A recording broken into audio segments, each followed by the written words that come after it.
Eleanor, get my things. Ma'am, that is not your plane.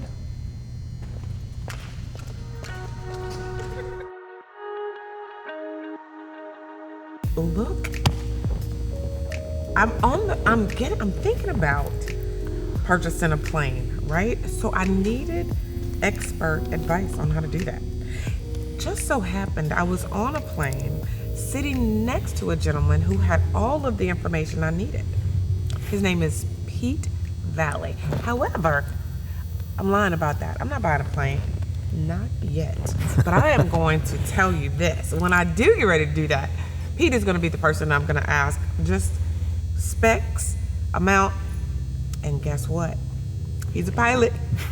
He's a pilot. But before I steal his thunder, I'm going to let Pete introduce himself to you, and then we're going to continue this wonderful conversation. Hello, my name is Pete Vallee. I'm 52 years old. I live in Potomac Falls, Virginia. I work as an executive pilot and happy to answer any questions that or get into a conversation with Marla, and looking forward to it. It's going to be great, too, because my first question is, what is an executive pilot and how does one do that? Well, an executive pilot is basically somebody who flies, either somebody who owns their own aircraft, an executive aircraft like you see here, or somebody who flies charter. So they're generally people who use an aircraft like they would use their own car. Gotcha. Yeah, like a rental car.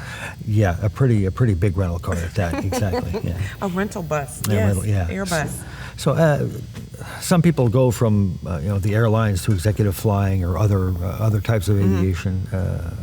My experience in aviation, I was a bush pilot in the Arctic, and that's how I got a lot of my hours. Wow. And I also did work as an instructor part-time. And one day I was recruited by a friend who thought that I would be a good fit, and that was 3 years ago. Wow. Here in Leesburg, Virginia, and I'm still doing it. I love it.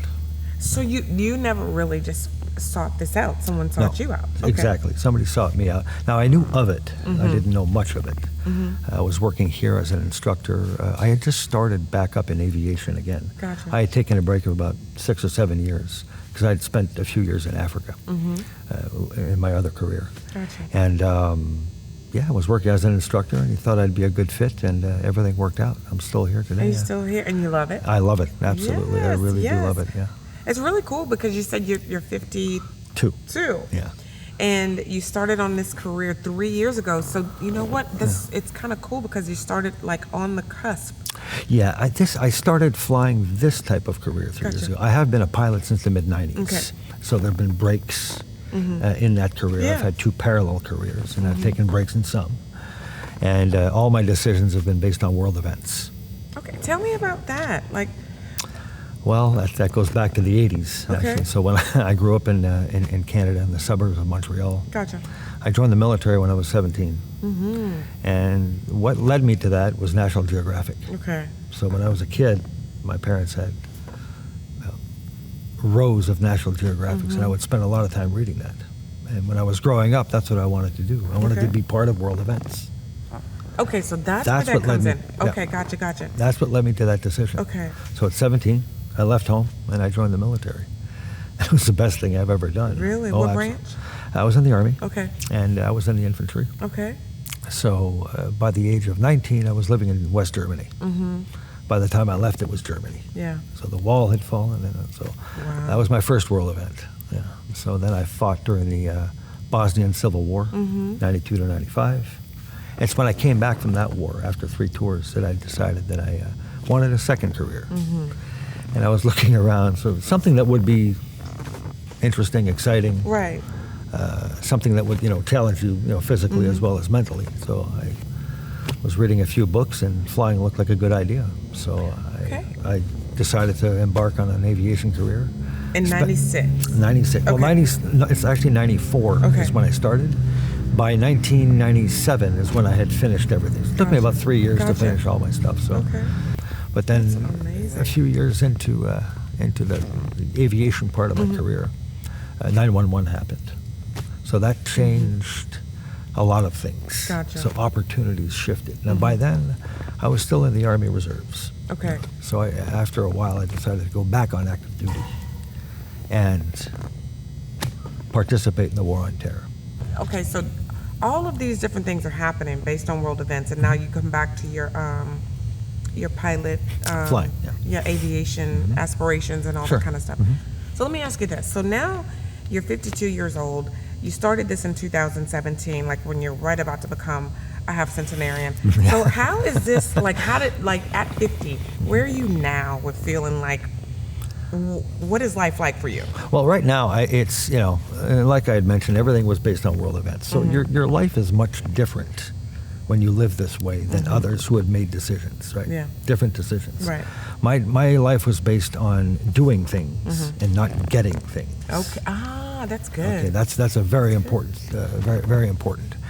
Many people in our generation, I've seen many casualties who have based their decisions based on what everybody else thought was a good idea. And it's not to say that some didn't catch up and do the things that they wanted to do, but I did not. Right. So, and those decisions that I made, they weren't always popular. I'm sure. Because they didn't conform. Yeah. So there was this lack of conformity by myself. But of course, now at the age of 52, I mean, I couldn't be happier. Right. And a lot of Why is that? Well, a lot of the things that I wanted to accomplish, I did. Right. I had two goals. One was to be a soldier, and the other one was to be a pilot. Oh, yes. And like I was mentioning before, a goal without a plan is nothing more than a fantasy. So whenever I did have a goal, and even if it was a smaller one within that major goal, the large goal that I had, I always made a plan, and I stuck to it. That's And it was phenomenal. never based on getting anything. It was based on doing something. And now, a long time ago, this was back in there, I think in the early to mid 90s, I said, well, when I'm older, which is now, I want to have my own. Older, I like that, not old. Not old, older. Yeah. Yeah. I want to have my own Different. plane, and I want to fly around and have some fun. So, And there you are. and there I am. I own 2 aircraft now. So, and I have a lot of fun with my friends, and I was able to achieve that goal. Yeah. At the tail, I don't want to call it the tail end of everything, but because I planned. Yeah. And I But just what you've said, it just sounds like you put your plan in motion, and you've been able to, like, really cash in on the things that you've said. Absolutely, yeah, 100%. But I think that's yeah. important for people to remember. Like, a lot of people, you know how they have that old adage of the best laid plans, Yes, yes. And so now, but you've really taken that and made it happen for you. Like, Absolutely. you've really planned that out, right? 100%, yeah. Yeah. And the timelines don't always work the way we want them to, but that's normal. That may be the difference. Right, because Yeah. those are events that happen, are going to make you either shift or wait or Right. modify, Right. because you're at the mercy of other individuals around Absolutely. yourself. You can only go as fast as the laziest person around you, and that you remember that. Yes. So you have to maybe modify your plans Yeah. and some of the things. Now, keep in mind, Or modify your surroundings, your people. make sure to always be careful about who you surround yourself That's with. right. Right. That's right. And once you find a measure of success, some people are going to want a piece of that. Yeah. And Yeah. sometimes they won't necessarily want you to achieve that success. They'll want you to achieve something else that they think is a good idea. Crabs in a So, barrel. mhm. Yeah. So sometimes your level of popularity can go down. But you did Yeah. some great things with some probably unpopular plans. You know what I'm saying? Like, Right. people want to get stuff, not do Right, things. exactly. So I just think that is really cool that you followed your own, followed the beat of your own drum. Right, and it was all really, it started with joining the military. Now back in the '80s when we were in high school, joining the military wasn't a popular option. Oh, really? Okay. Well, that it wasn't something. It's completely different than what we have today. Today, right. Today, it's much more something that's seen really as a career. It's something that you can do, and it's more popular than it was back But it in was the '80s. peacetime, though, right? It was, Yeah. and it was just viewed in a different way. Gotcha. Again, world events changed all Okay, that. okay. So, and in doing that, when I joined at 17, and I started meeting people from what I considered the real world. Yeah. You met Right all away. different, Yeah. right off the bat, and it was all based on what I had read in National Geographic. So, good, bad, or indifferent, That's, yeah. they're good experiences that were based on doing things. And all of that because your parents and your family had National Geographic hanging out at the house. All over the place. Yes. And to this day, of course, I read, now it's online, of Right. course, but I read National Geographic. But, you know, so there's so much stuff that happens because of National Geographic, and kids can get to go places Right. that they would not have otherwise gotten to go because they've added those wonderful images and stuff to books. Absolutely. So what I would ask you is, based on that, what would you tell your 25-year-old self? To continue doing exactly the same things that I am doing, and be a little bit more cognizant of who you have around you and why. Now, I'm sure you can relate to that. I can. Now, to this day, all the friends that I've had in the military are the ones that I've had, from the past 20 and 30 Right. years.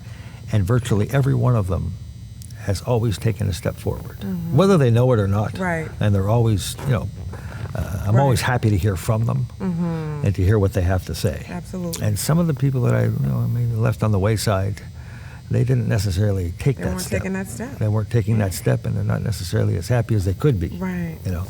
If they would only have read Right. National Geographic, they would have been okay. But the word you said that you used, I think, is really cool, is cognizant. Yeah.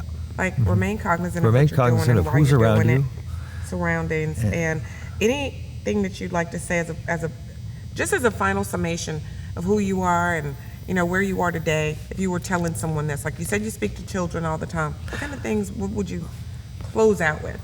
Well, I make sure that I tell them to make their own decisions and their own educated decisions. Now, kids these days are given a lot more information, a lot more data than we did back at the time.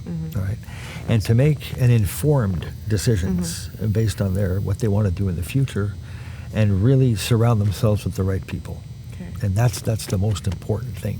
Still goes back to the original thing you said too. I love Always. it. And listen I love it. to, they need to listen to themselves and not what everybody else thinks is a good idea. I never make decisions. I make decisions based on what I think is. Now, I'm not always right. Right. But I always own it. Right. Okay. But that's be responsible for that. Mm-hmm. And then one final thing. Is there any fun fact that you would like to share about executive pilots and being, instead of going to commercial? Oh, the fun. Okay, well, scheduling. something. Yeah, we have a great schedule. And you get to meet some very interesting people. So, of course, I have met, entertainment stars. I've met Floyd Mayweather over Okay. in New York. I've flown, Whitney Houston. I've flown Bobby Brown, her ex-husband. Okay. And I didn't know it was him. Great guy. He was very, very nice, very polite, very nice. And of course, I didn't recognize him. No, I did not recognize him at all. I've flown, the people who have appeared on Saturday Night Live to sports figures and Right. more recently senators and congressmen. So you meet a lot of different people, and I've never had Some you know and some you don't. Exactly. Some you recognize and some you don't. Right, exactly. true. Some have really normal names that it's only after that you realize, oh man, okay. Oh my God, Yeah. I probably should have said something. I probably should have said something. Said hello, gotten a picture. Got a picture, Yeah, yes. exactly. So thank you so much. This is so cool. Like, You're I've very never welcome. met, I can't say that anymore, an executive pilot and instructor. Yes, absolutely. Pete, thank you so much for allowing us into the hangar, Yeah, you're very welcome. getting a chance to kind of walk around and just shop a little bit on a plane. I'm just, taking all of this in. You got it. Taking all of this in. Exposure is everything. Yeah. Right? Yeah. Exposure, Exposure is everything. Absolutely. So I really appreciate you taking the time to allow us to come in, You're very welcome. share your world for a second. You're all always of the welcome. wonderful videos and pictures that you've shared with us. And we have his information. If you have any questions about Pete, how did he get here? How would you like to think about doing something like this? I'm sure he'd be more than happy to I'd be more than happy to answer any questions. answer any questions. You guys be careful, be safe, and we will see you soon. Goodbye. Maybe in the skies. How about that? Hi, Half Centenarians. We are in the A and we are coming in hot. We are so excited to have you on this journey with us. I have a question for you. Have you subscribed? Have you liked? Have you shared? Have you sent me 3 names of individuals who have impacted your life? Join us on this journey, you guys. We can't continue to live in silos. I'm so excited to be able to share these wonderful people with you. Who knows? It could be you. Be safe, be careful, and you know what? We will see you soon.